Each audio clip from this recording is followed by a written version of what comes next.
जय हिंद दोस्तों, सभी छात्रों का सनराइज क्लासेस में बहुत बहुत स्वागत है। और शुरू करेंगे आज के करंट अफेयर्स। ठीक है, लेकिन करंट अफेयर्स शुरू करने से पहले मेरा सभी आप छात्रों से रिक्वेस्ट है, यदि आपको हमारी दी हुई क्लासेस अच्छी लगती हैं, समझ में आ रहा है, तो कृपया हमारे चैनल को सब्सक्राइब करें, दूसरों को भी बताएं और जल्द से जल्द हमारे 1000 सब्सक्राइबर्स कंप्लीट करवाएं ताकि हम आपको लाइव स्ट्रीमिंग दे पाएँ। ठीक है, सनराइज करियर एकेडमी का ही ऑनलाइन प्लेटफॉर्म है सनराइज क्लासेस। और आपको बता दें, sunrise career academy captain S Kumar sir के नेतृत्व में पिछले विगत 5 वर्षों में 150 से ज़्यादा छात्रों का चयन भारतीय सेना में हो चुका है। यदि आपका भी सपना है भारतीय सेना ज्वाइन करने का, तो ज्वाइन कीजिए हमारी सनराइज करियर एकेडमी की ऑफलाइन क्लासेस और बेहतरीन तैयारी कीजिए कैप्टन एस कुमार सर के नेतृत्व में इंडियन आर्मी की। ठीक है, चलिए शुरू करते हैं आज का करंट अफेयर। अभी बीते दिन 5 जून था और उस दिन मनाया गया, विश्व भर में पर्यावरण दिवस मनाया गया। पूरे विश्व भर में 5 जून को पर्यावरण दिवस मनाया जाता है। और ये डेट इतना ज़्यादा इंपॉर्टेंट है कि एग्जाम में हूबहू डायरेक्टली ऐसे ही पूछ लेगा कि पर्यावरण दिवस किस तिथि को मनाया जाता है, तो इसका उत्तर क्या होगा?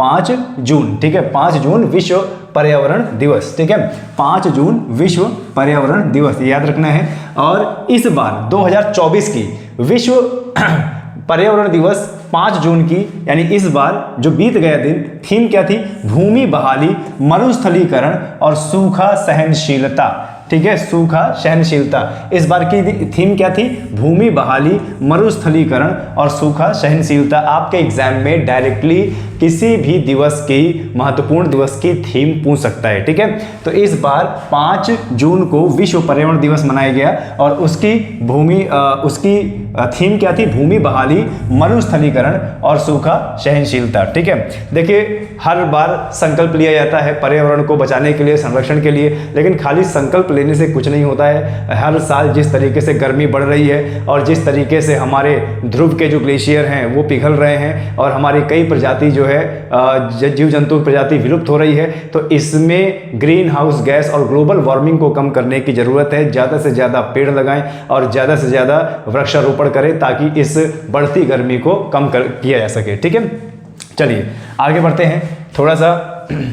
क्योंकि 5 जून को विश्व भर में पर्यावरण दिवस तो मनाया गया है, तो हम देख लेते हैं कि हमारे एग्जाम से रिलेटेड पर्यावरण से क्या क्या प्रश्न आ सकते हैं। ज़्यादातर प्रश्न पर्यावरण से या तो सम्मेलन के आते हैं और या तो जो हमारा संवैधानिक महत्व है पर्यावरण को लेकर, उससे एग्जाम में आते हैं। ठीक है, तो संवैधानिक प्रावधान में अगर अपने पर्यावरण की बात करूं तो हमारे देश में पर्यावरण संरक्षण अधिनियम लागू किया गया था। ठीक है, ध्यान दीजिएगा, हमारे देश में पर्यावरण संरक्षण अधिनियम लागू किया गया था पर्यावरण को बचाने के लिए, जीव जंतुओं को बचाने के लिए, जंगलों को बचाने के लिए। क्लियर है? और हमारे संविधान में पर्यावरण संरक्षण अधिनियम, जिसको इंग्लिश में बोलते हैं EPA, को भारतीय संविधान के अनुच्छेद 253 में जगह मिली है। ठीक है, यानी हमारा अनुच्छेद 353 क्या कहता है कि पर्यावरण का संरक्षण करना है, पर्यावरण का बचाव करना है। केंद्र सरकार की यह जवाबदारी होगी कि वह भारत के पर्यावरण को संरक्षित करने के लिए कुछ जिम्मेदारी वाला कार्य करे। ठीक है, तो अनुच्छेद 353 के तहत केंद्र सरकार अधिनियमित किया गया था, जो अंतरराष्ट्रीय समझौतों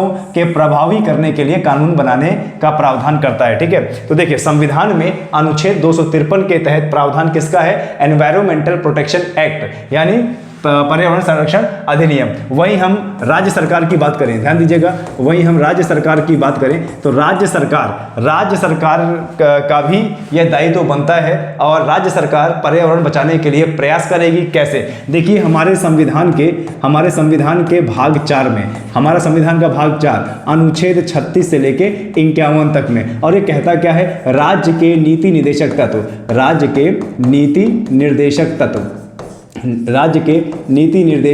तत्व। ठीक है, इसमें थोड़ा सा ध्यान देना।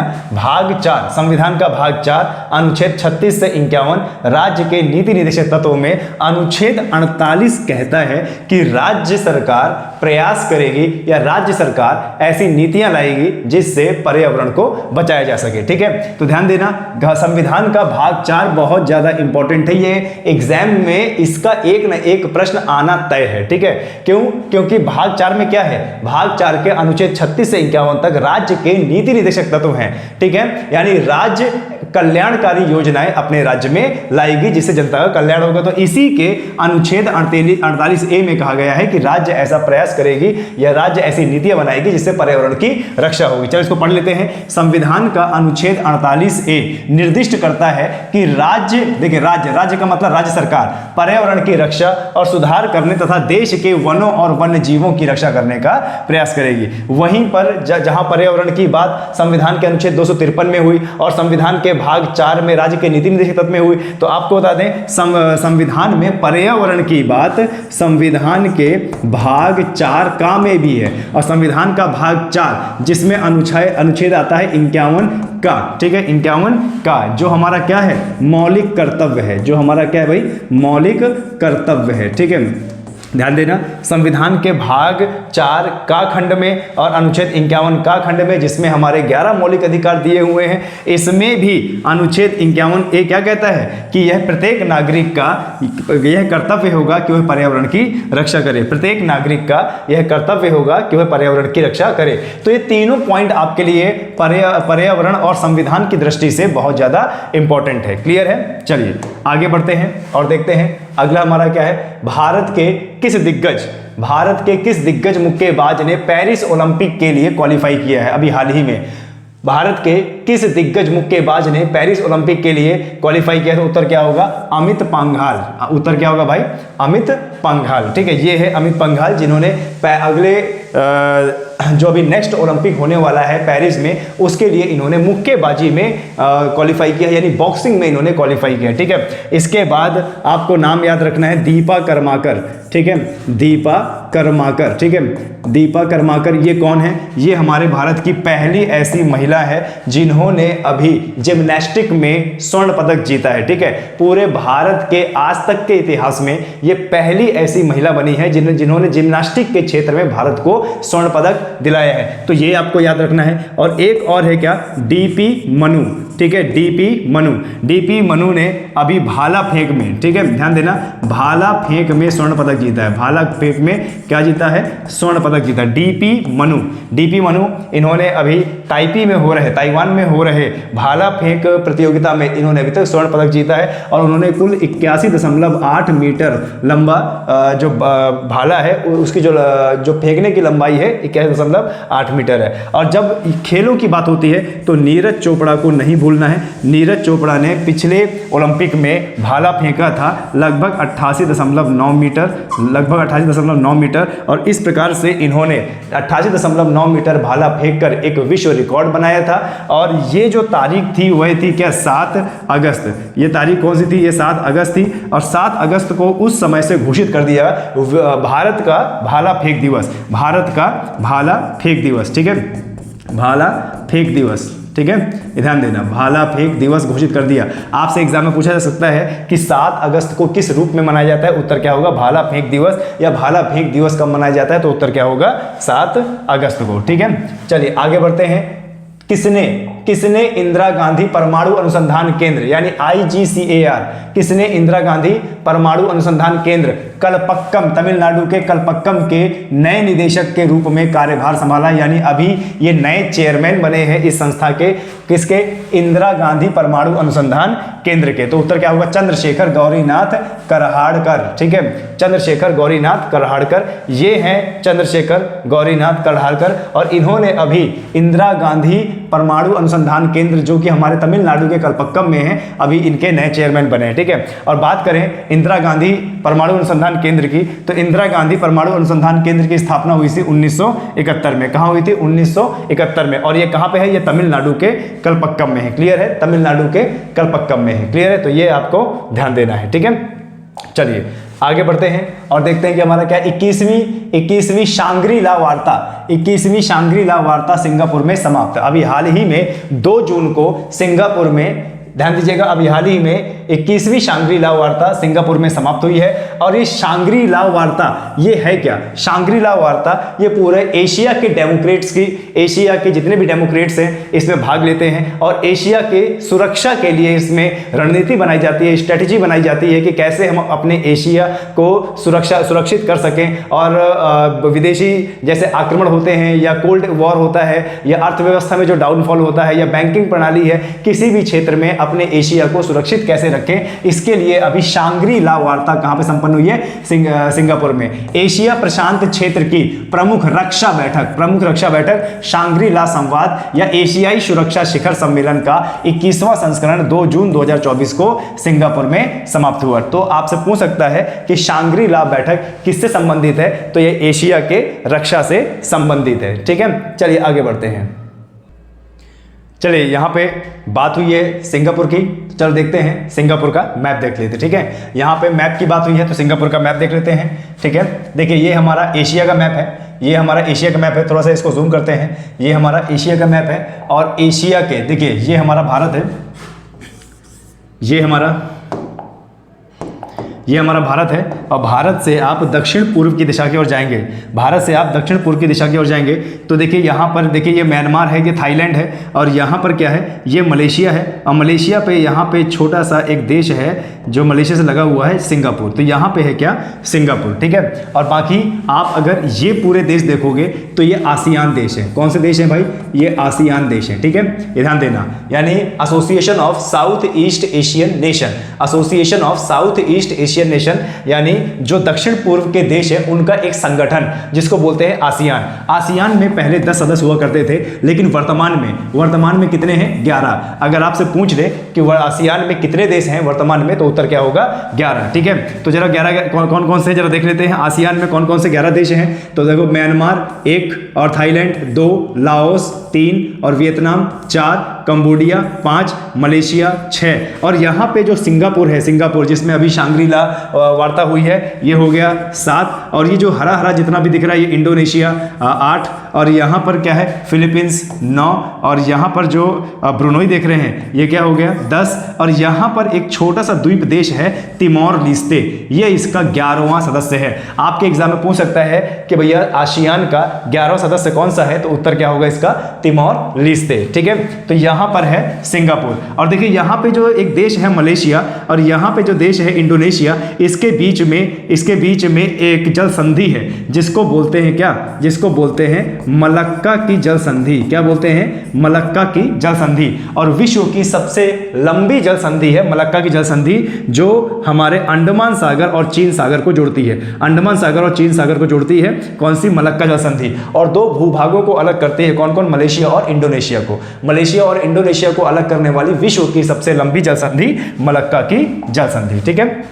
चलिए आगे बढ़ते हैं और देखते हैं कि हमारा कौन सा करंट अफेयर इंपॉर्टेंट है। अबाह अल खालिद अल सबाह को 2 जून 2024 तक, ठीक है, आमीरी डिक्री द्वारा कुवैत राज्य का क्राउन प्रिंस नियुक्त किया गया। क्लियर है, ध्यान दीजिएगा। अभी हाल ही में कुवैत के जो नए राजा बने हैं वो ये हैं और इनका नाम क्या है, अल खालिद अल सबाह 2 जिनको ये नियुक्त हुए हैं। और कहाँ के राजा बने हैं, कुवैत के। कुवैत एक अरबी देश है, अरब देश है और आपको बता दें ये तेल प्रोड्यूसिंग देश है, यानी यहाँ से क्रूड ऑयल अधिक मात्रा में निकलता है। तो ये वहाँ के नए अभी प्रशासक बने हैं, इनका नाम है अल खालिद अल सबाह। ठीक है, कुवैत की बात हो रही है तो कुवैत की जो राजधानी है कुवैत सिटी, कुवैत की जो राजधानी है वो क्या है, कुवैत सिटी। ठीक है, और कुवैत की अगर मुद्रा की बात करें तो कुवैती दिनार यहाँ की मुद्रा है। राजधानी की बात करें तो कुवैत सिटी यहाँ की राजधानी है और यहाँ की मुद्रा की बात करें तो यहाँ पर कुवैती दिनार। और यहाँ के राजा की बात करें तो अल खालिद अल सबाह। अब यहाँ पर कुवैत नाम आया है तो चलिए जरा देख लेते हैं मैप में कुवैत देश को देख लेते हैं। देखिए ये विश्व का मैप है और विश्व के मैप को थोड़ा सा हम यहाँ पे जूम करें, विश्व के मैप को थोड़ा सा हम यहाँ पे जूम करें तो देखिए ये हमारा पूरा एशिया वाला भाग है, ये हमारा पूरा एशिया वाला भाग है। तो ये भारत है और भारत से यहाँ पे आप अरब सागर में आएंगे, अरब सागर के बाद यहाँ पर ओमान की खाड़ी है। देखिए यहाँ पर क्या है, ओमान की खाड़ी। भारत से आप अरब सागर में चले तो यहाँ पर ओमान की खाड़ी है और फिर यहाँ पर क्या है, अरब की खाड़ी है। अरब की खाड़ी के बाद आप सीधे आते हैं, यहाँ पे कतर है और कतर के बाद यहाँ पर फारस की खाड़ी से लगा हुआ ये कुवैत देश है, फारस की खाड़ी से लगा हुआ कुवैत देश है। ठीक है, आपसे पूछ सकता है कि कुवैत देश किस खाड़ी से लगा हुआ है, तो उत्तर क्या होगा, फारस की खाड़ी से। और फिर देखिए यहाँ पे ईरान देश है और सऊदी अरब है और यहाँ पे इराक देश है, ईरान देश है, ठीक है। देखिए भारत से आप कहाँ चले, अरब सागर, फिर पहुंचे कहाँ पर, ओमान की खाड़ी, यहाँ पर ओमान की खाड़ी है, फिर यहाँ पर अरब की खाड़ी है, अरब की खाड़ी के बाद कतर है, कतर के बाद यहाँ पर देश क्या है, कुवैत, और कुवैत फारस की खाड़ी में बना हुआ है, फारस की खाड़ी में साझा करता है अपनी बाउंड्री सऊदी अरब और इराक से लगा हुआ देश है। क्लियर है, चलिए ये आपको पता होना चाहिए, मैपिंग भी बहुत ज्यादा जरूरी है, ठीक है। चलिए हाल ही में उत्तर प्रदेश के सभी जीआई टैग उत्पाद, ठीक है, हाल ही में उत्तर प्रदेश के जीआई टैग, उत्तर प्रदेश के कई सारे प्रोडक्ट को जीआई टैग मिला है, जो आपके Uttar Pradesh police UP GK के लिए बहुत ज्यादा महत्वपूर्ण हो सकता है, ठीक है। अभी हाल ही में जरा देखिए उत्पादों को जीआई टैग मिला है। जीआई टैग का मतलब होता है कि किसी एक क्षेत्र के विशेष प्रकार का प्रोडक्ट जो उसी क्षेत्र में बनता है और उसको पूरे विश्व फेमस करने के लिए, यानी विश्व में उसका आयात निर्यात करने के लिए उसको भौगोलिक संकेतक यानी जीआई टैग दिया जाता है। तो उत्तर प्रदेश देखिए आगरा की दरी, इलाहाबाद सुरखा अमरूद को जीआई टैग मिला है, इलाहाबाद की दरी को मिला है। बनारस का ब्रोकेड और साड़ी को जीआई टैग मिला है, बनारस का ब्रोकेड और साड़ी लोगों को जीआई टैग मिला है। बनारसी मीनाकारी शिल्प को भी जीआई टैग मिला है, बनारसी मीनाकारी शिल्प को भी जीआई टैग मिला है। और देखें बनारस मेटल रिपोस क्राफ्ट को भी मिला है, बनारस मेटल रिपोस क्राफ्ट को भी अभी जीआई टैग मिला है। और चुनार बलुआ पत्थर को भी जीआई टैग मिला है।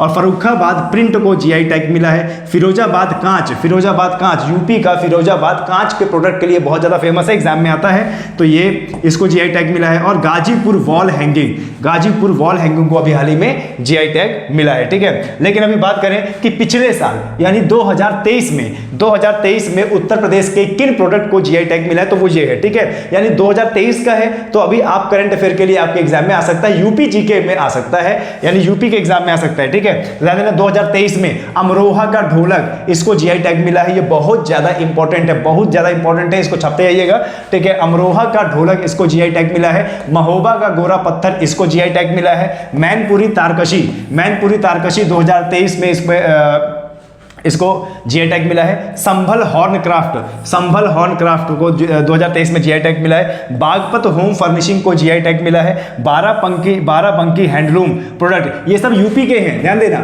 ये सब यूपी के हैं, तो आपके यूपी जीके में ये आ सकता है, ठीक है, आपके यूपी जीके में आ सकता है। और कालपी के हैंडमेड पेपर को क्या मिला है, जीआई टैग मिला है। इसके बाद बांदा की बात करें तो बांदा का सजर पत्थर को जीआई टैग मिला है, ठीक है, बांदा के सजर पत्थर को जीआई टैग मिला है। बांदा की बात करें तो पूरे के पूरे यूपी के 75 जिले में सबसे ज्यादा गर्मी कहां होती है, वो होती है बांदा में। और बांदा की जो केन नदी है उसमें क्या पाए जाते हैं भाई, उसमें हीरे पाए जाते हैं। बांदा की केन नदी में क्या पाए जाते हैं, हीरे पाए जाते हैं, ठीक है। तो ये करंट अफेयर 2023 का है, लेकिन आपके एग्जाम के लिए जो अभी उत्तर प्रदेश पुलिस का री एग्जाम होना है उसमें ये आ सकता है, ठीक है।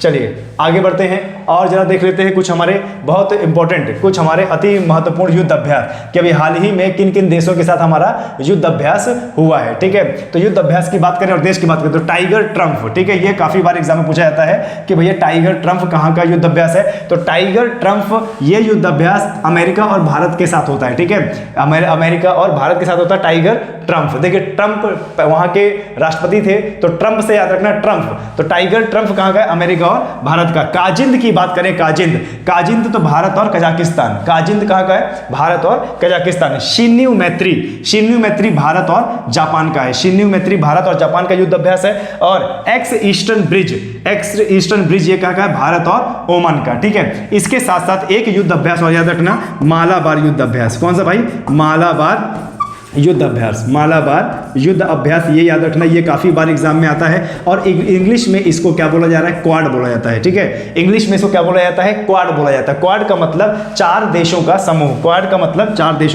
समूह, और इसी को हमारे भारत में क्या बोला जाता है, मालाबार युद्ध अभ्यास, और इंग्लिश में बोले तो क्वाड, ठीक है। क्वाड में कितने देश हैं, 4 देश हैं। तो 4 देश कौन कौन से, तो 4 देश जरा देखिए, इसमें भारत है, और क्या है भाई, इसमें अमेरिका है, और क्या है भाई, इसमें जापान है, और क्या है, इसमें ऑस्ट्रेलिया है, ठीक है। तो ये नाम याद रखना है क्वाड में, ठीक है।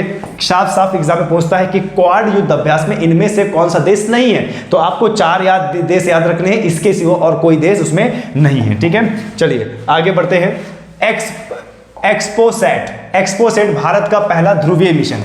एक्सपोसैट भारत का पहला ध्रुवीय मिशन। देखिए ये हमारा एक उपग्रह है जिसको हम अपने इसरो से लॉन्च हमने किया है ताकि ये ध्रुवीय क्षेत्रों की रिसर्च करे और ध्रुवीय क्षेत्रों की कुछ फोटोग्राफ हमें भेजे भारत में ताकि उन पर रिसर्च की जाए। ठीक है, तो भारत का पहला ध्रुवीय मिशन, भारत का पहला या विश्व का जो भी पहली चीज हो उसको हमेशा नोट डाउन करना है, वो एग्जाम में आता है। ठीक है, तो एक्सपोसैट भारत का पहला ध्रुवीय मिशन है। तो ये करेगा क्या? देखिए इसरो के अनुसार, इसरो ये हमारे भारत की क्या है? रिसर्च एजेंसी है। ये हमारे भारत की क्या है? स्पेस रिसर्च एजेंसी है, यानी हमारे देश के अंतरिक्ष अनुसंधान केंद्र है, यानी इंडियन स्पेस रिसर्च ऑर्गेनाइजेशन। इसका मुख्यालय कहां पे है? बेंगलोर में। तो इसरो के अनुसार एक्सपोसैट चरम परिस्थितियों में उज्ज्वल खगोलीय एक्सरे स्रोतों की विभिन्न गतिशीलता का अध्ययन करेगा और इसे भारत का पहला और दुनिया का केवल दूसरा ध्रुवीय मिशन माना गया है जो चरम परिस्थितियों में उज्ज्वल खगोलीय एक्सरे स्रोतों की विभिन्न गतिशीलता का अध्ययन करने के लिए तैयार रहेगा। ठीक है, तो यार ध्यान रखना है, यहां पर एक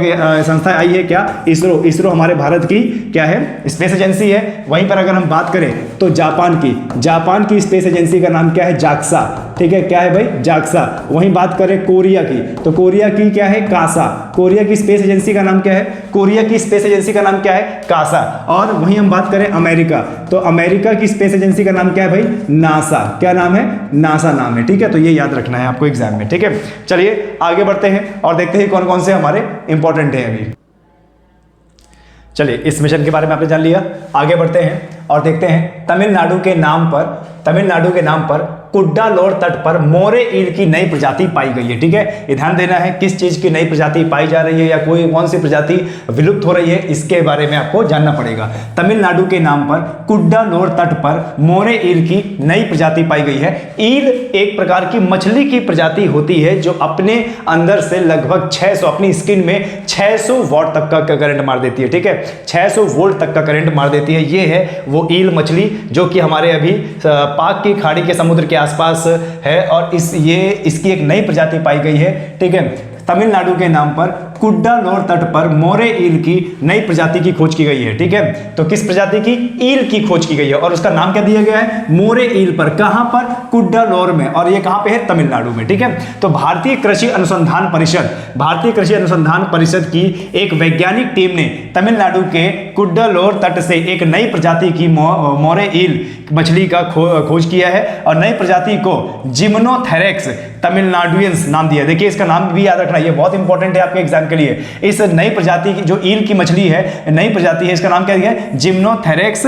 तमिलनाडुएंसिस। ठीक है, जिम्नोथेरेक्स तमिलनाडुएंसिस के नाम से जाना जाता है और तमिलनाडु ब्राउन मोर ईल के नाम से भी जाना जाता है। इसको तमिलनाडु ब्राउन मोरे ईल के नाम से भी जाना जाता है। ठीक है, क्यों? क्योंकि ये कुड्डालोर तट पर पाई गई है, तमिलनाडु में पाई गई, इसलिए तमिलनाडु के नाम पर इसको पाया गया। ठीक है, आपसे एग्जाम में पूछा जा सकता है कि जिम्नोथेरेक्स तमिलनाडुएंस जो तमिलनाडु में मछली की एक नई प्रजाति पाई गई है, इस मछली का नाम क्या है या ये कौन सी प्रजाति की है? तो ये ईल प्रजाति की है। ठीक है, ये करंट उत्पादित करती है ये मछली। ठीक है, चलिए तो यहां तक हमारे करंट अफेयर समाप्त हुए। तमिलनाडु की बात करें तो तमिलनाडु की देखिए, तमिलनाडु का मैटी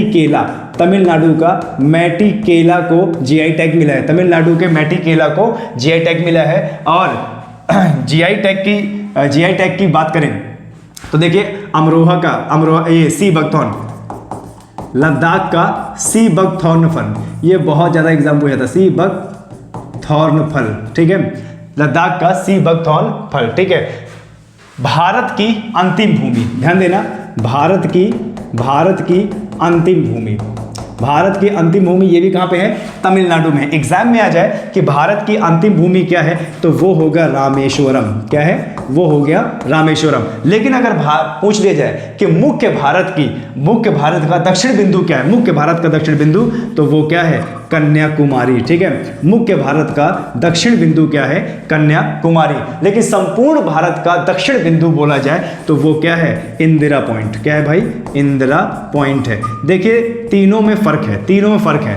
भारत की अंतिम भूमि, जब भी बात होगी भारत की अंतिम भूमि का तो उत्तर क्या होगा? रामेश्वरम। ठीक है, और भारत का दक्षिण बिंदु, मुख्य भारत का दक्षिण बिंदु, तो उत्तर क्या होगा? कन्याकुमारी। संपूर्ण भारत का दक्षिण बिंदु तो क्या होगा? इंदिरा पॉइंट। ठीक है, चलिए आगे और थोड़ा सा मैपिंग को देख लेते हैं। देखिए ये विश्व का मैप है और थोड़ा सा यहाँ पर खाड़ियाँ देख लेते हैं। ठीक है, खाड़ियाँ देख लेते हैं और चैनल देख लेते हैं। काफ़ी बार एग्जाम में पूछा जाता है, संधि भी काफ़ी बार एग्जाम में पूछा जाता है। ठीक है, देखिए यहाँ पर है स्पेन, यहाँ पर क्या है, स्पेन है। स्पेन कहाँ का देश है, यूरोप का। यहाँ पे है स्पेन और स्पेन कहाँ का देश है, यूरोप का। और नीचे देखा जाए, नीचे बात किया जाए तो ये है क्या, अफ्रीका महाद्वीप। ठीक है, और अफ्रीका महाद्वीप का ये देश है मोरक्को, और दोनों के बीच में कुछ थोड़ी सी स्पेस है, यानी वहां पे जल भराव है या समुद्र आप बोल सकते हो। तो यूरोप का देश हो गया स्पेन और मोरक्को हो गया अफ्रीका का, इसके बीच में एक जल संधि है। जल संधि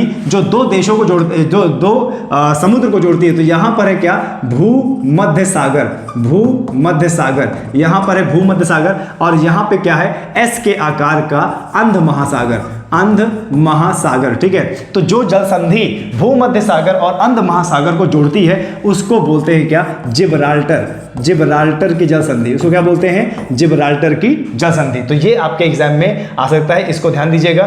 भूमध्य सागर और एस के आकार का अंध महासागर को जोड़ने वाली, इसको क्या बोलते हैं, जिब्राल्टर जल संधि। और दो देशों को अलग करती है, स्पेन और मोरक्को, और दो महाद्वीप को अलग करती है। कौन कौन सा महाद्वीप, ये हमारा महाद्वीप है अफ्रीका, और यूरोप महाद्वीप को अलग करती है। ठीक है, यहां पर थोड़ा सा मैपिंग में और देख लेते हैं। देखिए ये यूरोप महाद्वीप है और ये अफ्रीका महाद्वीप है। अफ्रीका महाद्वीप वो महाद्वीप है जहां से तीनों रेखाएं गुजरती हैं। ठीक है, तीनों रेखाएं, कर्क रेखा, मकर रेखा और भूमध्य रेखा। देखिए 0 डिग्री पर मकर रेखा, 23.5 डिग्री उत्तर पे कर्क रेखा और 23.5 डिग्री दक्षिण पे ये मकर रेखा है। ये अफ्रीका एक ऐसा महाद्वीप है जहां से तीनों रेखाएं गुजरती हैं। और अफ्रीका की एक कांगो जायरे नदी है, अफ्रीका की एक कांगो जायरे नदी है जो ये भूमध्य रेखा को 2 बार काटती है, जो भूमध्य रेखा को कितनी बार, 2 बार काटती है। ठीक है, 2 बार। ठीक है, कांगो जायरे नदी जो भूमध्य रेखा को 2 बार काटती है। अफ्रीका की ध्यान दीजिएगा, अफ्रीका की विक्टोरिया झील है, कहां पे है, ये यहां पे है। ठीक है, अफ्रीका की विक्टोरिया झील है, मीठे पानी की झील है, और यह 2 देशों के बीच में है, युगांडा और तंजानिया। युगांडा और तंजानिया 2 देशों से घिरी हुई है विक्टोरिया झील, युगांडा और तंजानिया। इसी विक्टोरिया झील से विश्व की सबसे लंबी नदी निकलती है, नाइल नदी। विश्व की सबसे लंबी नदी निकलती है क्या, नाइल नदी। ठीक है, तो ये ध्यान देना है। तो विश्व की सबसे लंबी नदी कहां से निकलती है, विक्टोरिया झील से। ये किन 2 देशों के बीच में है, तो ये 2 देशों के बीच में एक तंजानिया और एक क्या, युगांडा। ठीक है, यहीं पर आप देखेंगे ये हमारा अरब सागर है, और अरब सागर से जब आप यमन की खाड़ी के पास आएंगे तो यहाँ पर ये यहाँ पर कौन सा सागर है, ये लाल सागर है। ठीक है, यहाँ पर लाल सागर है, और ये कौन सागर है, यहाँ पे भूमध्य सागर है। ठीक है, ये भूमध्य सागर है और ये लाल सागर है, और यहीं पर एक नहर बनी हुई है, यहीं पर एक नहर बनी हुई है जो 2 समुद्रों को या 2 जलराशियों को जोड़ती है। इधर से भैया लाल सागर, इधर से भूमध्य सागर, और यहाँ पर जो नहर बनी है इसको बोलते हैं क्या, स्वेज नहर।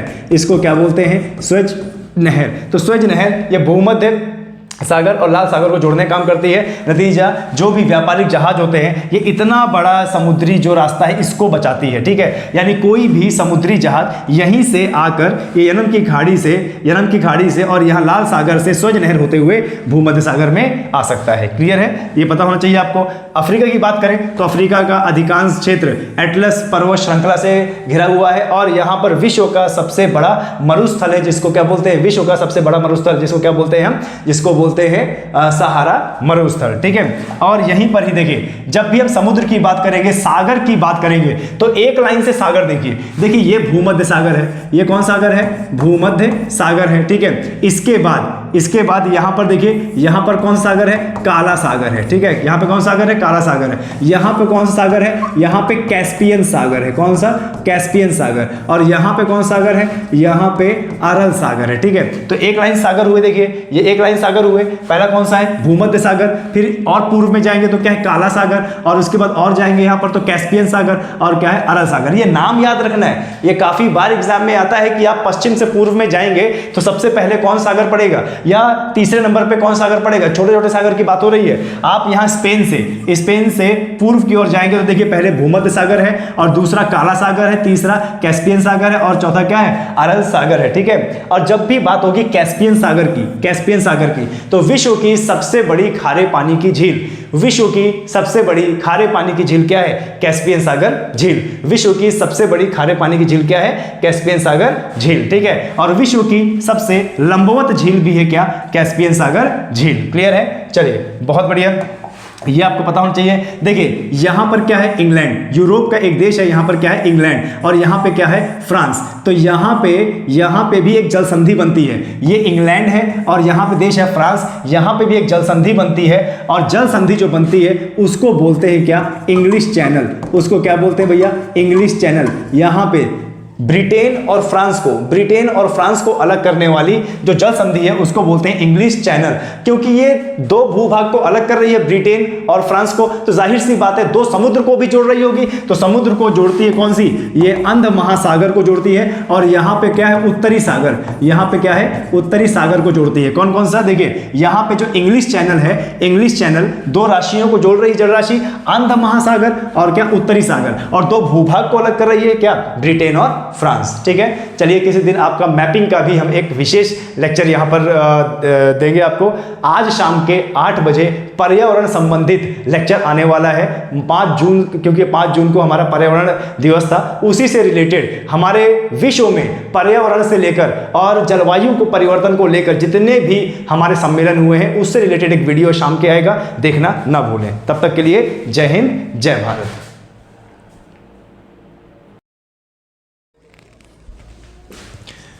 जय हिंद दोस्तों, सनराइज क्लासेस में आपका बहुत बहुत स्वागत है। और आज का करंट अफेयर देखेंगे कि आज क्या क्या बीते दिन क्या क्या कुछ घटनाएं हुई, और इसी के साथ साथ कुछ जीके जीएस भी जो हमारे एग्जाम के लिए बहुत ज़्यादा इंपॉर्टेंट है उसको भी हम देखेंगे। कुछ मैप भी देखेंगे क्योंकि एग्जाम में मैप बेस्ड क्वेश्चन भी आता है। और जो भी जितना भी चाहे करंट अफेयर हो या स्टैटिक जीके हो, जो भी हमारे एग्जाम के लिए इंपॉर्टेंट होगा उसको हम देखेंगे। मेरा आपसे रिक्वेस्ट है कि हमारे चैनल को ज़्यादा से ज़्यादा शेयर करें, सब्सक्राइब करें और दूसरों को भी बताएं, ठीक है। चलिए शुरू करते हैं आज का करंट अफेयर। और करंट अफेयर स्टार्ट करने से पहले 2 मिनट की सूचना आपके लिए कि सनराइज करियर एकेडमी के कैप्टन एस कुमार सर के नेतृत्व में भारतीय सेना की तैयारी होती है। जो भी छात्र भारतीय सेना में अपना भविष्य बनाना चाहता है वह सनराइज करियर एकेडमी के ऑफलाइन बैच को जरूर से जरूर ज्वाइन करे। विगत 5 वर्षों में 150 से ज़्यादा चयन भारतीय सेना में कैप्टन एस कुमार सर ने दिए, ठीक है। सनराइज करियर एकेडमी में फिजिकल, मेडिकल और रिटन की संपूर्ण तैयारी कराई जाती है। अधिक जानकारी के लिए संपर्क करें, डिस्क्रिप्शन बॉक्स में हमारा संपर्क सूत्र मिल जाएगा, ठीक है। चलिए शुरू करते हैं आज का करंट अफेयर। तो आज का करंट अफेयर क्या है कि रूसी अंतरिक्ष यात्री ने 1000 दिन बिताए कहाँ पर? अंतरिक्ष में, ठीक है।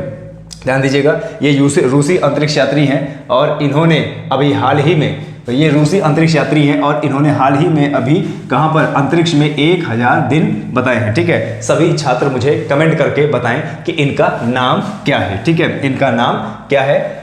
रूसी अंतरिक्ष यात्री, ठीक है। रूसी अंतरिक्ष यात्री, अंतरिक्ष में इन्होंने कितने दिन? 1000 दिन बिताने वाले ये पहले व्यक्ति हैं। और सभी छात्र जो मेरा वीडियो देख रहे हैं कमेंट सेक्शन में हमें बताएं कि ये कौन है और इनका नाम क्या है, ठीक है। और यह स्पेस एजेंसी से कब से जुड़े हुए हैं। चलिए आगे बढ़ते हैं। रोस्कोसमॉस, ठीक है।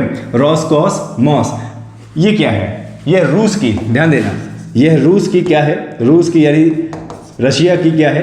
स्पेस एजेंसी है, ठीक है। रशिया की स्पेस एजेंसी का नाम क्या है? रोस्कोसमॉस, ठीक है। ये रूस की स्पेस एजेंसी है, क्लियर है। और इसी प्रकार से कई बार पूछता है दूसरे देश के भी, जैसे जापान की। तो जापान की आपको बता दें, जापान की जो स्पेस एजेंसी का नाम है वो क्या है? जाक्सा। वो क्या है भैया? जाक्सा, ठीक है। और भारत की स्पेस एजेंसी का नाम क्या है? इसरो। भारत की स्पेस एजेंसी का नाम क्या है? ISRO, Indian space research organisation, ठीक है। उसी प्रकार से बात करें कोरिया की, साउथ कोरिया की, ठीक है। साउथ कोरिया की स्पेस एजेंसी का नाम क्या है? कासा। क्या भैया? कासा है, ठीक है। और अमेरिका की बात करें हम, अमेरिका की बात करें तो अमेरिका का क्या है? नासा, ठीक है। अमेरिका का क्या है भैया? नासा। तो ये आपको याद रखना है, ठीक है। ये वो व्यक्ति है। चलिए आगे बढ़ते हैं। रोस्कोसमॉस किसकी स्पेस एजेंसी? रूस की। जापान की क्या है? जाक्सा। भारत की क्या है? इसरो। और कोरिया की क्या है? कासा। और अमेरिका का क्या है? नासा, ठीक है। और आपको इसमें जीके जीएस करंट अफेयर भी आपको याद रखना है। और याद रखने वाली बात क्या है? याद रखने वाली बात ये है कि रूस से हमने S-400 रूस से हमने S-400 anti air defence missile system खरीदे हैं। ठीक है, ये ध्यान देना, क्योंकि आयुध सामग्री है और कहीं ना कहीं अगर हमने रूस से इतनी बड़ी आयुध सामग्री खरीदी है तो कहीं ना कहीं हमारी जो सेना है, इंडियन आर्म्ड फोर्सेस है, मजबूत हुई है, यानी दूसरे देश के सामने हम मजबूत हुए हैं तो दूसरा देश भी भारत पर आक्रमण करने पर 4 बार सोचेगा। क्लियर है? तो हमने क्या खरीदा है? S-400 anti air defence missile system, ठीक है, डिफेंस मिसाइल सिस्टम। ठीक है, ये हमने खरीदा है कहाँ से? ये हमने रूस से खरीदा है। ठीक है, ये ध्यान देना है, S-400। ठीक है, चलिए अब यहाँ पे रूस की बात हुई है तो जरा रूस का मैप देख लेते हैं। देखिए एशिया में सर्वाधिक क्षेत्रफल में लगा हुआ है क्या? एशिया। ये ध्यान देना है आपको, ये देखिए, ये हमारा एशिया है पूरा, और एशिया में जो देश है सर्वाधिक क्षेत्रफल जिसका है वो किसका है? रूस का। एशिया में सर्वाधिक क्षेत्रफल किसका है? रूस का। और एशिया का अगर ऐसे हम देखेंगे तो एशिया का सबसे बड़ा देश रूस है, लेकिन हम एशिया का सबसे बड़ा देश रूस को नहीं मानेंगे। हम एशिया का सबसे बड़ा देश रूस को इसलिए नहीं मानेंगे क्योंकि रूस की जो राजधानी है वो इंग्लैंड में है, ये यहाँ पे मॉस्को। ठीक है, ये यहाँ पे मॉस्को, रूस की राजधानी कहाँ है? इंग्लैंड में है। ठीक है, रूस इतना बड़ा देश है कि इसका कुछ हिस्सा यूरोप में भी है। ठीक है, और इसकी राजधानी यूरोप में है। ठीक है, तो जिस देश की राजधानी किसी दूसरे महाद्वीप में होती है फिर हम उसको अपना बड़ा देश नहीं काउंट कर सकते। तो अगर हमारा रूस बड़ा देश नहीं है तो कौन है? एशिया का सबसे बड़ा देश है चाइना। एशिया का सबसे बड़ा देश क्या है? चाइना। एग्जाम में आ जाए कि एशिया का सबसे बड़ा देश कौन सा है तो उत्तर लगाना है आपको चाइना, रूस नहीं लगाना है। क्यों? क्योंकि उसकी राजधानी कहाँ है? उसकी राजधानी यूरोप में है। ठीक है, उसके बाद कल मैंने मैपिंग में आपको बताया था कि एक लाइन से 4 सागर हैं। देखिए ये यहाँ पर क्या है? ये यहाँ पर भूमध्य सागर है। यहाँ पे क्या है? भूमध्य सागर है। यहाँ पे क्या है? ये काला सागर है। ये यहाँ पर कौन सा है? ये कैस्पियन सागर है। कौन सागर? कैस्पियन सागर। और ये छोटा सा कौन सा है? ये है अरल सागर। और ये यहाँ पर क्या है? ये यहाँ पर लाख बख्श झील है। ठीक है, और इसके बाद क्या है? बैकाल झील है। यहाँ पे क्या है? बैकाल झील है। तो ये चीज आपको याद रखनी है। एक लाइन से ये जो जलराशियां हैं ये आपके एग्जाम में पूछी जा सकती है। ठीक है, देखिए अंध महासागर, एस के आकार का जो अंध महासागर है, यहां से हम शुरू करते हैं। तो देखिए सबसे पहले यहां से अगर हम शुरू करेंगे तो देखिए सबसे पहले क्या है भैया? सबसे भूमध्य सागर है, और दूसरे नंबर पे क्या है? काला सागर है, और तीसरे नंबर पे क्या है? कैस्पियन सागर है, चौथे नंबर पे अरल सागर है, 5वें नंबर पे लाख बख्श झील है, और उधर 6वें नंबर पे क्या है? बैकाल झील है। ठीक है, कभी कभी मैपिंग में आ जाता है एग्जाम में कि अगर आप पश्चिम से पूर्व की तरफ जाओगे तो कौन सी झील या कौन सी क्या लेक आपको मिलेंगे। तो ये इसका क्रम है, और अगर आप मेरा लेक्चर देख रहे हैं और अगर आप नोट्स बना रहे हैं तो ये जरूर बना लीजिए, क्योंकि ये एग्जाम में बहुत ज्यादा आता है। ठीक है, भूमध्य सागर से पूर्व की तरफ गए तो आपको काला सागर मिलेगा, काला सागर से पूर्व की तरफ गए तो कैस्पियन सागर, कैस्पियन सागर से गए तो अरल सागर, अरल सागर से आगे गए तो लाख बख्श झील मिलेगी आपको, और आगे गए तो बैकाल झील मिलेगी। क्लियर है? यहां पर रूस की नदियां जरूर याद रखना है। ठीक है, यहां पे रूस की नदियां जरूर याद रखना है। देखिए रूस में यहां पर यूराल पर्वत है। क्या है भैया? यूराल पर्वत। ठीक है, यूराल पर्वत श्रृंखला। ठीक है, यूराल पर्वत श्रृंखला। अब यूराल पर्वत श्रृंखला 2 महाद्वीप को अलग करती है, एक यूरोप को और एक किसको? एशिया को। यहीं से एक नदी निकलती है, क्या? वोल्गा। कौन सी नदी? वोल्गा नदी। ठीक है, वोल्गा नदी। ठीक है, यूराल पर्वत श्रृंखला से, ध्यान देना, यूराल पर्वत श्रृंखला से नदी निकलती है, कौन सी? वोल्गा नदी। और यहां पर यूरोप से एक नदी आती है, जिस नदी देखिए ये वोल्गा नदी यूराल पर्वत के किनारे आती है और कैस्पियन सागर में गिर जाती है। और यूरोप से एक नदी आती है, डॉन नदी, ये काला सागर में गिर जाती है। ध्यान दीजिएगा, मैं बहुत पता की बात आपको बताने जा रहा हूं, ध्यान समझिएगा इस चीज को। यूराल पर्वत श्रृंखला से एक नदी आती है जिसका नाम है वोल्गा नदी, और ये गिर जाती है किसमें? कैस्पियन सागर में। और यहां पर आती है जिसका नाम है क्या? डॉन नदी। डॉन नदी गिर जाती है किसमें? ब्लैक सागर में, यानी काला सागर में। अब इन दोनों के मध्य में कनेक्टिविटी, व्यापार को जोड़ते हुए यहां पर एक नहर बनाई गई है। यहां पे क्या है? यहां पे एक नहर बनाई गई है, जो नहर डॉन नदी और वोल्गा नदी को जोड़ देती है, या फिर आप कह सकते हो काला सागर और कैस्पियन सागर को जोड़ देती है। ठीक है, ये डॉन नदी आई, काला सागर में गिर गई, वोल्गा नदी आई, कैस्पियन सागर में गिर गई, और इन दो नदियों को जोड़ दिया गया है, इन दो नदियों को जोड़ दिया गया है, जिससे काला सागर और कैस्पियन सागर की कनेक्टिविटी हो गई है। नतीजा, इसको नाम दे दिया गया क्या, डॉन वोल्गा नहर। ठीक है, डॉन वोल्गा नहर। तो आपके एग्जाम में पूछ सकता है कि डॉन वोल्गा नहर में किन दो नदी शामिल है, तो वोल्गा नदी और डॉन नदी, और या फिर आपसे पूछ ले कि डॉन वोल्गा नहर किन दो सागरों को जोड़ती है, तो काला सागर और कैस्पियन सागर। ठीक है, देखिए मैपिंग करना बहुत ज्यादा जरूरी है, आपके एग्जाम में मैपिंग बिल्कुल आ सकता है, इसलिए मैपिंग को हमेशा ध्यान में रखना है। ठीक है, चलिए आगे बढ़ते हैं। देखिए दोस्तों, ये हमारा YouTube चैनल है, और YouTube चैनल में हमारे YouTube चैनल में रोजाना 6 बजे करंट अफेयर की क्लासेस आती हैं, रोजाना 6 बजे करंट अफेयर की क्लासेस आती हैं, और रोजाना 8 बजे उत्तर प्रदेश या RPF या बैंक या SSC के एग्जाम को लेकर एक GK GS की भी क्लास आती है। तो सुबह 6 बजे और रात्रि 8 बजे हमारे चैनल में ये जो लेक्चर्स हैं जो आपके लिए अति महत्वपूर्ण है, ये देखना ना भूलें। ठीक है, चलिए आगे बढ़ते हैं। हर वर्ष किस तिथि को आक्रामकता के शिकार मासूम बच्चों का अंतर्राष्ट्रीय दिवस मनाया जाता है? हर वर्ष किस तिथि को आक्रामकता के शिकार मासूम बच्चों का अंतर्राष्ट्रीय दिवस मनाया जाता है? तो उत्तर क्या है इसका, 4 जून। ठीक है, फिर से एक बार इसकी हेडिंग पढ़िए, हर वर्ष किस तिथि को आक्रामकता के शिकार मासूम बच्चों का अंतर्राष्ट्रीय दिवस मनाया जाता है? तो उत्तर क्या होगा, 4 जून। ऐसे बच्चे जो बेवजह दूसरों का शिकार बनते हैं, जैसे मान लीजिए कहीं पर युद्ध हो रहा है तो बच्चों के ऊपर कोई मिसाइल गिर गई, या बच्चे वहां पे दुर्घटनाग्रस्त हो गए, जैसे अभी गाजा पट्टी में, जैसे अभी गाजा इजराइल फिलिस्तीन में जो चल रहा है, हमस और इजराइल का जो युद्ध चल रहा है, उसमें जो बेजुबानों की और जो बच्चे हैं जो बेचारे बोल नहीं सकते, या जो बच्चे अभी छोटी उम्र के हैं, वो बेवजह वहां पे मारे जा रहे हैं। तो ऐसे बच्चे जिनकी कोई गलती भी नहीं है और वह मृत्यु का शिकार हो गए, या दुर्घटनाग्रस्त हो गए, या उनकी जान चली गई, ऐसे बच्चों के लिए, आक्रामकता के शिकार मासूम बच्चों के लिए अंतरराष्ट्रीय दिवस मनाया जाता है क्या, 4 जून। इसी के बाद एक और आता है क्या, 5 जून। तो 5 जून को क्या बनाया था, पर्यावरण दिवस। कौन सा दिवस, पर्यावरण दिवस। ध्यान देना है, ये बहुत एग्जाम में पूछा जाता है। जो भी चीज यहाँ पे लिखाई जाए तुरंत उसको छापिए, क्योंकि एग्जाम में बहुत ज्यादा इंपॉर्टेंट है। और किसी के पास भी इतना समय नहीं है, आपके पास समय नहीं है इतना, हमारे पास इतना समय नहीं है। ठीक है, समय नहीं गंवाना है, तुरंत से तुरंत हमें जॉब लेनी है। क्यों? क्योंकि अपने आप को सही करना है, अपना स्टेटस बदलना है। ठीक है, चलिए आगे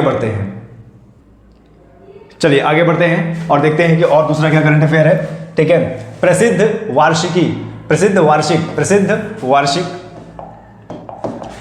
वार्षिक हिंदी साहित्य भारती पुरस्कार कृष्ण प्रकाश को दिया गया। अभी हाल ही में, ध्यान दीजिएगा, ये आपके एग्जाम में आ सकता है। अभी हाल ही में प्रसिद्ध वार्षिक हिंदी साहित्य भारती पुरस्कार कृष्ण प्रकाश को दिया गया है। ठीक है, देखिए ये है कृष्ण प्रकाश, और ये क्या है, ये पुलिस में है।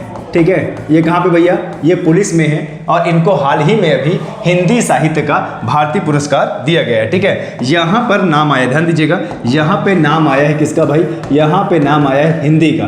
तो हिंदी हमारे भारत की कौन सी भाषा है, राजभाषा है। ध्यान देना, हिंदी हमारे भाषा की कौन सी भाषा है, हाँ, हिंदी हमारे भारत की राजभाषा है। ठीक है, कई बार एग्जाम में आता है कि हिंदी हमारे भारत की किस प्रकार की भाषा है, क्या ये राष्ट्रीय है? ठीक है, क्या ये राष्ट्रीय है? नहीं, राष्ट्रीय में नहीं लगाना है। ये कौन सी भाषा है, राजभाषा है। और जब भी बात होती है राजभाषा की, तो राजभाषा का मतलब होता है पत्राचार की भाषा, यानी सरकार की सरकारी भाषा, आधिकारिक भाषा, यानी सरकार जनता से तालमेल कैसे बनाएगी, किस भाषा में, तो हिंदी भाषा में। तो हिंदी क्या है, हमारी राजभाषा है। ठीक है, थोड़ा सा इसका संवैधानिक देखते हैं। अनुच्छेद 343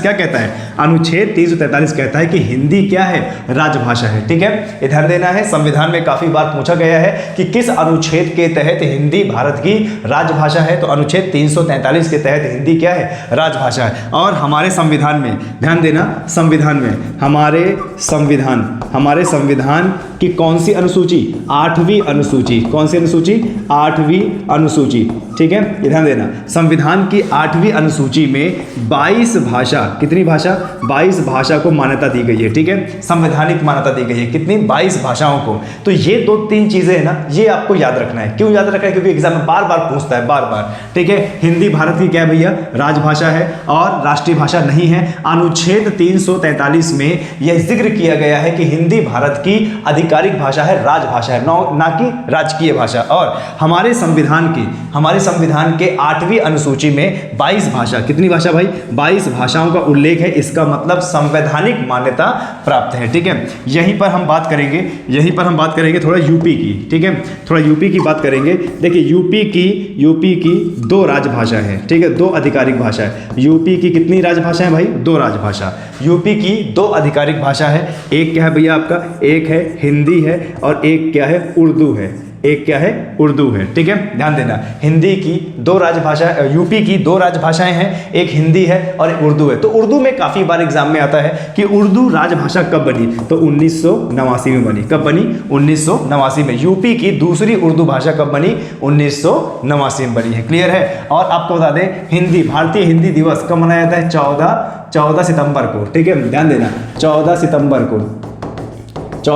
को हिंदी दिवस मनाया जाता है, 14 सितंबर को, ठीक है। तो इतना सब कुछ आपको याद रखना है, ये सब छापते जाइए, रिपीटेडली एग्जाम में आता है, ठीक है। चलिए आगे बढ़ेंगे और देखते हैं क्या है, पूर्वोत्तर भारत, ठीक है। जरा देखिए, पूर्वोत्तर भारत के अरुणाचल प्रदेश के यिंगपू गांव में एक अनोखी नीली चींटी पाई गई है, ठीक है, ध्यान देना। ये पूर्वोत्तर भारत के अरुणाचल प्रदेश के यिंगयुक गांव में एक अनोखी नीली चींटी की खोज की गई है। तो देखिए ये है वो नीली चींटी जो अभी पाई गई है, कहाँ पे, अरुणाचल प्रदेश में, क्लियर है। अरुणाचल प्रदेश हमारे देश का पूर्वोत्तर राज्य है, ठीक है। तो ये आपको ध्यान देना है कि अभी अनोखी नीली चींटी कहाँ पाई गई है, उत्तर होगा अरुणाचल प्रदेश। तो देखिए ये हमारा पूर्वोत्तर भारत का मैप है, ये पूर्वोत्तर भारत का मैप है। इसमें आपको 7 राज्य दिख रहे होंगे, और इन्हीं 7 राज्यों को बोला जाता है 7 बहनें। क्या बोला जाता है, 7 बहनें, या फिर इंग्लिश में आप बोल सकते हो क्या, 7 सिस्टर्स। क्या है भैया, 7 सिस्टर्स, क्लियर है। ये 7 राज्य, ध्यान देना, 7 सिस्टर में या 7 बहनों में सिक्किम नहीं आता। ये जो यहाँ पे सिक्किम है, सिक्किम नहीं आता। क्या आता है, देखिए, अरुणाचल प्रदेश 1, असम 2 और मेघालय 3, त्रिपुरा 4 और नागालैंड 5 और ये मणिपुर 6 और मिजोरम 7। ये 7 आते हैं हमारे पूर्वोत्तर राज्य में, और इन्हीं को कहा जाता है 7 बहनें। और इसमें भी ये जो पीले रंग का आप देख रहे हैं, यही है हमारा अरुणाचल प्रदेश, जो जहां पर ये अनोखी नीली चींटी पाई गई है, ठीक है। जब भी बात होती है अरुणाचल प्रदेश की, तो यहां पर काफी बार एग्जाम में पूछा जाता है। तो एग्जाम में जरा क्या पूछा जाता है उसका भी जिक्र कर लेते हैं। एक नदी तिब्बत के मानसरोवर झील से बह के आती है, जिसका नाम यहाँ पे क्या है भैया, सांगपो। तिब्बत में इसका नाम क्या है, सांगपो। और फिर जब यह अरुणाचल प्रदेश में प्रवेश करती है, तब इस नदी का नाम हो जाता है क्या भैया, दिहांग। क्या हो जाता है, दिहांग, क्योंकि ये दिहांग दर्रे से प्रवेश करती है और उसके बाद या इसकी तीव्र ढाल होती है और ये प्रवेश करती है कहाँ पे, असम में। और जब ये असम में प्रवेश करती है तो इसका नाम हो जाता है क्या, ब्रह्मपुत्र नदी। कौन सी नदी, ब्रह्मपुत्र नदी। और असम में बहते हुए जब ये धुबरी सादिया से जब प्रवेश करती है बांग्लादेश में, तब इसका नाम क्या हो जाता है, जमुना। और उसके बाद जब यह गंगा से मिलती है, तब इसका नाम क्या हो जाता है, पद्मा। और एक मणिपुर से एक नदी आती है, बराक नदी। कौन सी नदी, बराक नदी। जब उससे मिलती है और तब इसका नाम क्या हो जाता है, मेघना। और मेघना के बाद यह सुंदरवन का डेल्टा बना देती है, क्लियर है। और एक चीज़ आपको बता दें, जब भी आप बात करेंगे अरुणाचल प्रदेश की, तो ध्यान देना है यहाँ पे अरुणाचल प्रदेश में कौन सा दर्रा है, बॉमदिला दर्रा, ठीक है। कौन सा, बॉमदिला दर्रा है यहाँ पे। और यहाँ पे कौन सा दर्रा, डाफला दर्रा। यहाँ पे क्या है, मैं एक लाइन से लिखवा देता हूँ, ये आप सब छापते जाइएगा। अगर हम अरुणाचल प्रदेश की बात की जाए तो अरुणाचल प्रदेश में कौन सा दर्रा है भाई, बॉमदिला दर्रा। कौन सा दर्रा, बॉमदिला दर्रा। और क्या है, डाफला दर्रा, ठीक है। और कौन सा दर्रा है, दिहांग दर्रा। और कौन सा दर्रा है, दिबांग दर्रा, ठीक है। और कौन सा दर्रा है, दीफू दर्रा, ठीक है। दीफू दर्रा, दर्रा एग्जाम में दर्रे बहुत पूछा जाता है, तो आपको आना चाहिए कि अरुणाचल प्रदेश में कौन कौन से दर्रे हैं। बॉमदिला दर्रा, डाफला दर्रा, दिहांग दर्रा, दिबांग दर्रा और क्या, दीफू दर्रा। और जब भी अरुणाचल प्रदेश के मैपिंग की बात होगी, ध्यान देना अरुणाचल प्रदेश के मैपिंग की, तो एक तरफ यहाँ पर तिब्बत यानी क्या, चीन लगा हुआ है, और एक तरफ यहाँ पर क्या लगा हुआ है, म्यांमार लगा हुआ है। देखिए एक तरफ यहाँ पे म्यांमार लगा हुआ है और एक तरफ यहाँ पे कौन सा देश, भूटान लगा हुआ है। यानी अरुणाचल प्रदेश हमारा तीन देशों से अपनी अंतरराष्ट्रीय रेखा बनाता है। क्लियर है, आए समझ में। और यहीं पर अरुणाचल प्रदेश में कौन सा नामदफा राष्ट्रीय उद्यान है। कौन सा भैया, नामदफा राष्ट्रीय उद्यान, ठीक है, यहीं पर है नामदफा राष्ट्रीय उद्यान, ठीक है। तो ये इतनी सब चीजें आपको पता होना चाहिए। एक त्रिपुरा के बारे में आता है, देखिए त्रिपुरा है हमारा, ये त्रिपुरा ये तीन तरफ से बांग्लादेश से घिरा हुआ है। किससे, तीन तरफ से ये बांग्लादेश से घिरा हुआ है, तो इसका आपके एग्जाम में आ सकता है। तो इतनी चीजें आप सब लोगों को पता होनी चाहिए, ठीक है। चलिए आगे बढ़ते हैं। दुनिया की पहली वैदिक घड़ी की स्थापना उज्जैन शहर में की गई है। कहां पे भैया, उज्जैन शहर में की गई है, ठीक है। दुनिया की पहली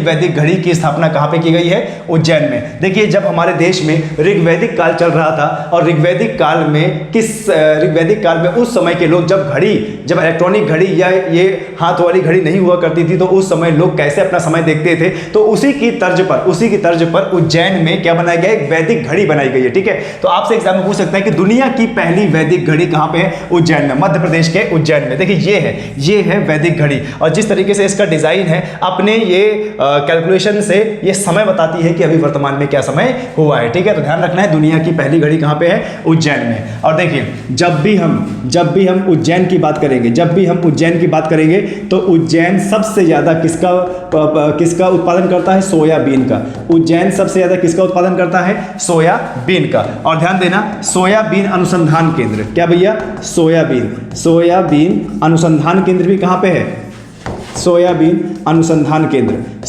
अनुसंधान केंद्र कहां पे भैया, तो ये भी कहां पे है, उज्जैन में है। और आपको बता दें उज्जैन में क्या है, शिप्रा नदी है। उज्जैन में क्या है, शिप्रा नदी है। और उज्जैन में जो शिप्रा नदी है, हमें इसको क्यों याद रखना है, क्योंकि यहां पर विश्व का सबसे बड़ा मेला कुंभ मेला लगाया जाता है। कौन सा, विश्व का सबसे बड़ा मेला कुंभ मेला लगाया जाता है, ठीक है। तो उज्जैन में क्या है, उज्जैन सबसे ज्यादा किसका प्रोडक्शन करता है, सोयाबीन का। और सोयाबीन अनुसंधान केंद्र भी कहां पे है, उज्जैन में है। और शिप्रा जो नदी है उज्जैन से जो निकलती है, ठीक है, वो उस पे क्या लगाया जाता है, विश्व का सबसे बड़ा मेला, क्या, कुंभ मेला, ठीक है। अब क्योंकि मैंने शिप्रा का नाम लिया है, तो नदियों से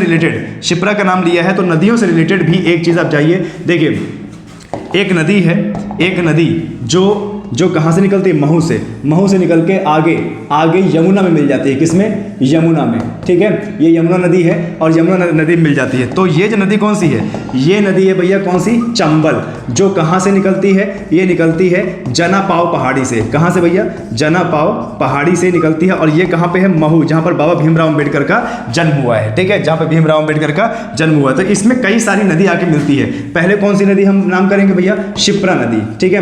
पहले कौन सी नदी की बात करेंगे, हम शिप्रा नदी की बात करेंगे, ठीक है।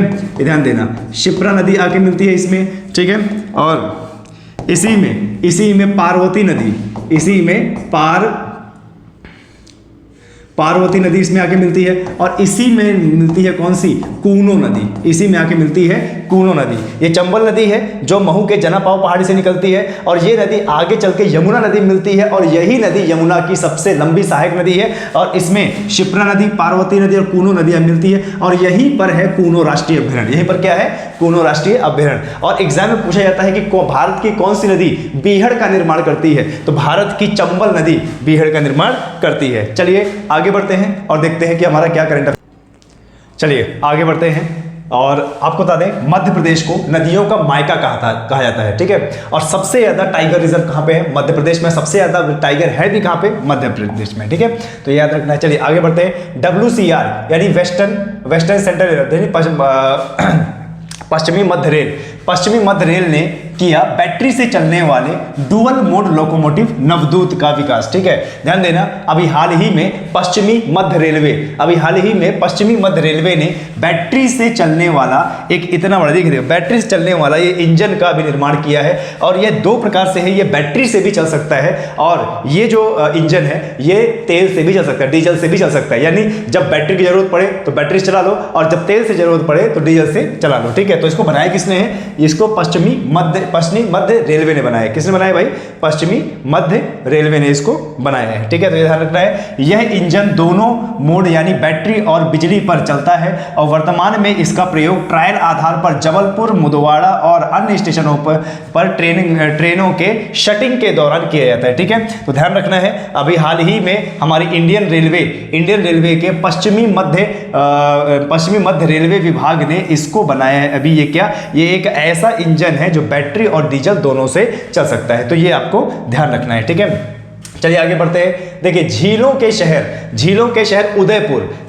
शहर उदयपुर को हाल ही में भारत का पहला वेटलैंड शहर घोषित किया गया। ठीक है, ध्यान देना, आर्द्र भूमि, झीलों की नगरी से मशहूर कौन है? राजस्थान का उदयपुर। झीलों की नगरी से मशहूर क्या है भैया? राजस्थान का उदयपुर। और इसी को अभी भारत का पहला वेटलैंड घोषित किया गया है। इसको भारत का अभी पहला वेटलैंड घोषित किया गया है। देखियो, ये छोटी छोटी चीजें हैं, इनको रटा कीजिए, इनको लिखा कीजिए, क्योंकि देखिए आप रीजनिंग जैसे सब्जेक्ट में, मैथ जैसे सब्जेक्ट में और हिंदी जैसे सब्जेक्ट में नंबर ले आएंगे, पर जीके जीएस में बच्चा बहुत मार खाता है, इसीलिए इसको पढ़िए, जितना डीप पढ़ सकते हैं पढ़िए। ठीक है, झीलों की नगरी के नाम से मशहूर क्या? उदयपुर, यानी राजस्थान के उदयपुर शहर को भारत का पहला वेटलैंड शहर घोषित किया गया है। यहाँ पे दो चीजें पता चलती हैं कि भारत का झीलों की नगरी का नाम से क्या है? उदयपुर, और भारत का पहला वेटलैंड शहर कौन सा? उदयपुर। ठीक है, तो देखिए यहाँ पे बात हुई है भैया राजस्थान की, तो राजस्थान की जो सांभर झील है, ध्यान देना, राजस्थान की जो सांभर झील है भारत की सबसे खारी झील, भारत की सबसे खारी झील है ये। ठीक है, भारत की सबसे खारी क्या है? ये झील है। ठीक है, ध्यान देना है, राजस्थान की जो सांभर झील है भारत की सबसे खारी झील है और यहाँ पर नमक उत्पादित किया जाता है। ठीक है, इसके बाद क्या है? ढेबर झील, ये भी कहाँ पे है? ये भी कहाँ पे? राजस्थान में। राजस्थान में ही पुष्कर मेला, ठीक है, या राजस्थान पे ही पुष्कर मेला लगाया जाता है। कौन सा मेला लगाया जाता है भाई? पुष्कर मेला। राजस्थान में ही पुष्कर मेला लगाया जाता है, ये ध्यान रखना। और पुष्कर मेला कौन सा मेला है? ये पशु मेला है। ये क्या है भैया? ये पशु मेला है। ठीक है, या फिर ऊंटों का मेला भी आप इसको कह सकते हैं। ठीक है, और राजस्थान से बात करें तो लूनी नदी, ध्यान देना, लूनी नदी को मरुस्थलीय नदी भी कहते हैं। क्या भैया? मरुस्थलीय नदी भी कहते हैं। लूनी नदी को क्या कहते हैं? मरुस्थलीय नदी भी कहते हैं। और लूनी नदी अगर आपसे पूछ ले कि भैया लूनी नदी कहाँ जाकर गिरती है, गिरती है, तो ये कच्छ की खाड़ी में गिरती है। कहाँ पर? कच्छ की खाड़ी में जाकर ये गिरती है। ठीक है, और डेल्टा का निर्माण करती है। और यदि आपसे एग्जाम में पूछ ले कि भैया थार का मरुस्थल कहाँ पे है? थार का मरुस्थल कहाँ पे है? तो वो भी कहाँ पे है? राजस्थान में है। थार का मरुस्थल कहाँ पे है? राजस्थान में है। क्लियर है?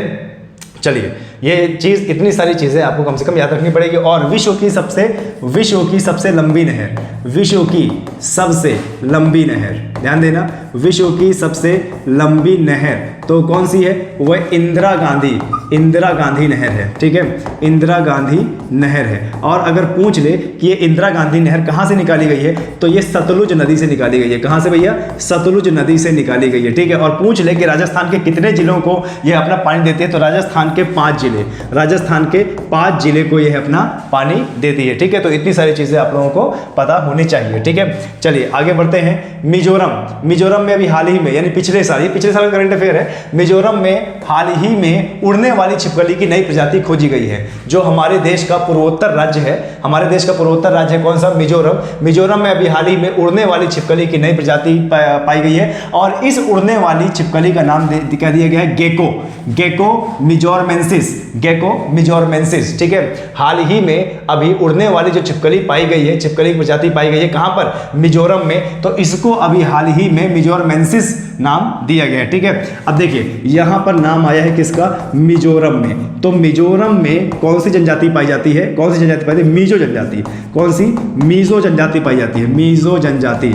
मीजो जनजाति पाई जाती है, ठीक है। लेकिन छिपकली का नाम जरूर याद रखना है कि अभी हाल ही में पूछ सकता है एग्जाम में, हाल ही में भैया मिजोरम में ये गेको मिजोरमेंसिस नाम की एक प्रजाति पाई गई है, ये क्या है? तो ये उड़ने वाली छिपकली है। देखिए इसके जो पंजे हैं, पंजे आप देखेंगे इसके पंजे ऐसे जैसे बतख के पैर होते हैं वैसे ही है, जैसे बतख के दो उंगलियों, दो पंजों के बीच में एक स्पेस होती है ताकि वो तैर सके, तो इसी प्रकार से इसके पैर में भी स्पेस है। तो मिजोरम में पाई जाती है क्या? मिजो जनजाति। और ये कितने देश को टच करता है? तो ये 2 देश को, एक कौन सा? म्यांमार। एक कौन सा भैया? म्यांमार को, और एक किसको? बांग्लादेश को। बांग्लादेश को ये टच करता है, ध्यान देना, बांग्लादेश को यह टच करता है, ठीक है। चलिए आगे बढ़ते हैं। इंडोनेशिया का माउंट मेरापी, इंडोनेशिया का माउंट मेरापी ज्वालामुखी फटा। अभी हाल ही में इंडोनेशिया का माउंट मेरापी ज्वालामुखी फटा। इसका मतलब ये क्या है? ये एक सक्रिय ज्वालामुखी है। आपसे एग्जाम में पूछ सकता है कि इंडोनेशिया का सक्रिय ज्वालामुखी कौन सा है जो हाल ही में फटा है? वो क्या है? मेरापी ज्वालामुखी, ठीक है। ये पता होना चाहिए कि कौन कौन से देश में कौन कौन सा सक्रिय ज्वालामुखी है जो हाल ही में अभी फट रहे हैं, ठीक है।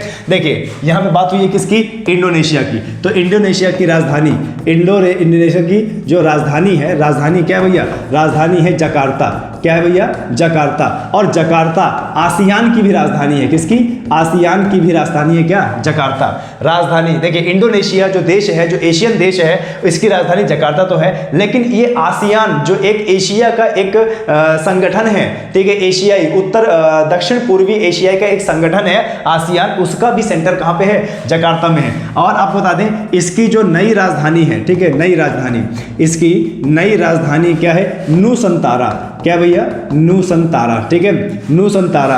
और इंडोनेशिया का सुमात्रा द्वीप, इंडोनेशिया का जो सुमात्रा द्वीप है, यह किसके निकट है? यह हमारे भारत के अंडमान, यह हमारे भारत के अंडमान निकोबार के निकट है। ये एक बार मैप का क्वेश्चन आ गया था, एक बार एग्जाम में मैप का क्वेश्चन आ गया था, और मैंने खुद ये एग्जाम दिया था, पूछा गया था कि इंडोनेशिया का कौन सा द्वीप हमारे अंडमान और निकोबार के पास है? तो उत्तर क्या होगा? सुमात्रा द्वीप। और इसकी नई राजधानी क्या है? नूसंतारा, ठीक है। और इसमें हाल ही में अभी जो विस्फोट हुआ है, हाल ही में जो भी विस्फोट हुआ है, तो क्या? माउंट मेरापी का, ठीक है। चलिए इसी प्रकार से देख लेते हैं कि हमारे विश्व में कुछ, ये तो बहुत भी कम है, बहुत सारे हैं, देख लेते हैं कि कौन कौन से सक्रिय ज्वालामुखी है, ठीक है। तो देखिए ज्वालामुखी का नाम, ये सक्रिय वाले हैं और किस देश से पड़ता है? तो सबसे पहले भारत की बात करेंगे। भारत का एकमात्र सक्रिय ज्वालामुखी, भारत का एकमात्र सक्रिय ज्वालामुखी ये कहाँ पे है? ये अंडमान और निकोबार में है। कौन से देश? यानी हमारे भारत का है, ठीक है। एर्टा एले ये सक्रिय ज्वालामुखी है। ये कहां पे है? ये इथोपिया में है, ठीक है। आगे विल्कन डे फ्यूगो, विल्कन डे फ्यूगो, तो विल्कन डे फ्यूगो ये कहाँ का है? ग्वाटेमाला का है। ये कहाँ का है? ग्वाटेमाला का है, ठीक है। हार्ड द्वीप, मैकडोनाल्ड द्वीप, हार्ड द्वीप और मैकडोनाल्ड द्वीप ये सक्रिय ज्वालामुखी है। ये कहाँ का है? अंटार्कटिका का, लेकिन किसके क्षेत्र में आता है? ये आता है क्या? ऑस्ट्रेलिया में, ठीक है। ये किसके क्षेत्र में आता है? ऑस्ट्रेलिया में। किलाउआ सक्रिय ज्वालामुखी ये कहाँ पे है? ये हवाई द्वीप में है। अभी हाल ही में 1 महीने पहले इसमें विस्फोट हुआ है। और लाका गिगर या लाकी क्रेटर ये कहाँ का है? उत्तर अटलांटिक का है, आइसलैंड का है ये सक्रिय ज्वालामुखी। और ला पाल्मा सक्रिय ज्वालामुखी ये कहाँ का है? ये स्पेन का है। और लोही सक्रिय ज्वालामुखी कहाँ का है? ये हवाई द्वीप का है, ठीक है। तो विश्व के सक्रिय ज्वालामुखी आना चाहिए आपको, क्योंकि पूछ लिया करता है एग्जाम में, ठीक है। अब देखिए यहाँ पे इंडोनेशिया की बात हुई थी ना, तो चलिए इंडोनेशिया का मैप देख लेते हैं। देखिए ये है इंडोनेशिया का मैप, ठीक है। ये है इंडोनेशिया का मैप, ठीक है। ये हमारे भारत को विश्व वाले हमेशा गलत दिखाते हैं, ये हमारे भारत का सरताज है, इसको कोई नहीं छीन सकता, ठीक है।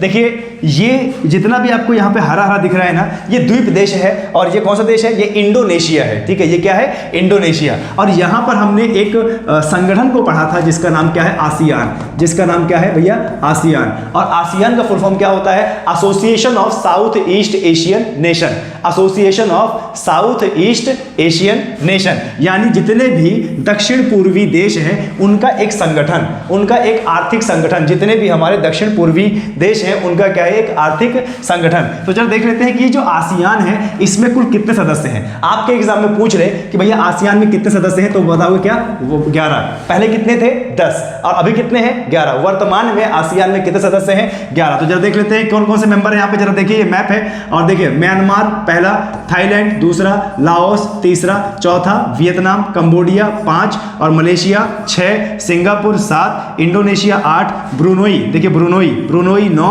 फिलीपींस, ये फिलीपींस है 10, और अभी जो नया 11वां राज्य बना है, 11वां इसका सदस्य बना है, वो क्या, तिमोर लिस्ते, ये पूर्वी तिमोर लिस्ते, ये यहां पर छोटा सा एक द्वीप देश है, ये अभी आसियान का 11वां सदस्य बना है। ठीक है, आए समझ में, चलिए बहुत बढ़िया। और यहीं पर देखिए ये मलेशिया और इंडोनेशिया को अलग करने वाली विश्व की सबसे लंबी जल संधि, ये देखिए इंडोनेशिया और मलेशिया को अलग करने वाली विश्व की सबसे लंबी जल संधि, इसका नाम है क्या, मलक्का की जल संधि। क्या नाम है इसका, मलक्का की जल संधि।